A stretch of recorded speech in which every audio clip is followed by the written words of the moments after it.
Rome des origines au VIe siècle. Donc je vais évoquer les débuts de Rome et en particulier les 7e et 6e siècles avant Jésus-Christ, durant lesquels les rois ont régné. Alors quelques mots sur le site de Rome. Il se trouve à 25 km de la côte méditerranéenne et au centre d'une route commerciale entre l'Étrurie et la Campanie qui sert notamment à acheminer le sel. Et Rome est une cité latine. Les latins regroupent différents peuples qui vivent autour des monts Alba, qui parlent la même langue et partagent des cultes communs, notamment le culte de Jupiter, pour qui ils célèbrent des fêtes, les féries latines, au sanctuaire de Monte Cavo. Premier point, les origines. Les fouilles archéologiques montrent que dès le XIIe siècle avant Jésus-Christ, on trouve de petites communautés villageoises sur les différentes collines de Rome avec leurs propres cimetières. Ces communautés incinèrent leurs défunts, dont les cendres sont recueillies dans des urnes en forme de cabanes. Et au XIe et Xe siècle émergent de véritables centres urbains, avec l'apparition de tombes richement dotées, laissant supposer l'existence d'une aristocratie à la tête de clans. En 780, les Grecs fondent la cité d'Ischia dans le golfe de Naples, et l'influence grecque va être importante pour les Romains, en particulier avec l'apparition de leur propre écriture. Deuxième point, les rois. À partir du 8e siècle, on dispose d'annales romaines, connues à travers des récits ultérieurs des historiens des 3e et 2e siècles, qui rapportent l'histoire des rois et la naissance des institutions de manière plus ou moins légendaire. D'après ces annales, le premier roi est Romulus, qui aurait enlevé les femmes de la tribu voisine des Sabins, afin d'assurer aux Romains une descendance. Il se serait allié avec le roi des Sabins, Titus Statius, d'où une double royauté, jusqu'à la mort de Titus, assassiné en 740. En 715, le roi Numa succède à Romulus et il est considéré comme le fondateur des institutions romaines. Il est suivi de Tullius Hostilius, dont le surnom l'Hostile montre l'image d'un chef de guerre, d'un souverain belliqueux. En 641, lui succède Ancus Marcius, qui aurait fondé la ville d'Ostie au bord de la Méditerranée, et à sa mort apparaissent les rois d'origine étrusque, puisque le roi Tarquin, dit Tarquin l'Ancien, viendrait de Tarquinia, une importante cité d'Étrurie.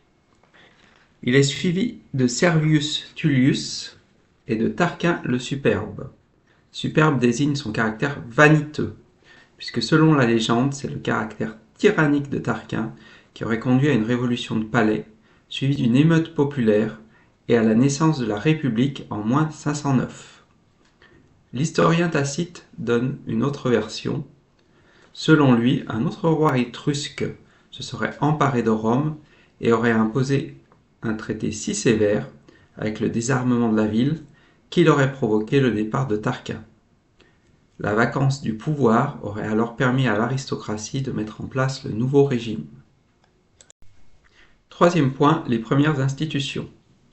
Selon la tradition littéraire, avant même la République, les rois se seraient appuyés sur la société romaine et sur les chefs de famille en particulier.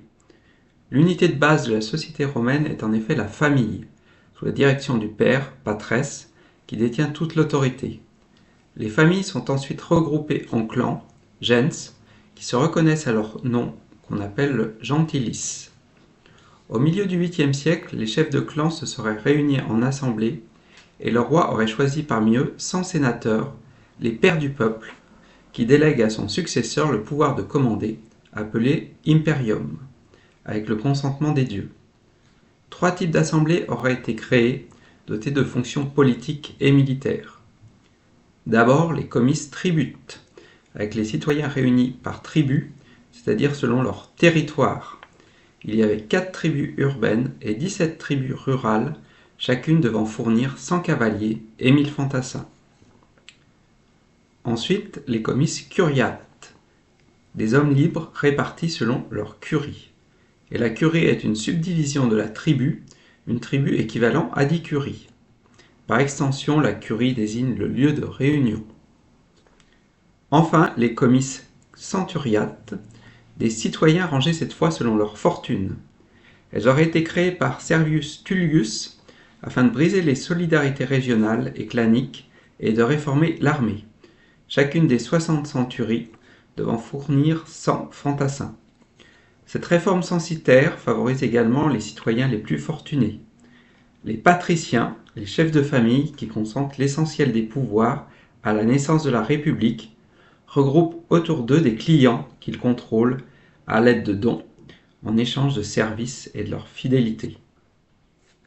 La majorité de la population dépourvue de fortune, appelée la plèbe, va ensuite demander une expression politique plus importante dans la cité.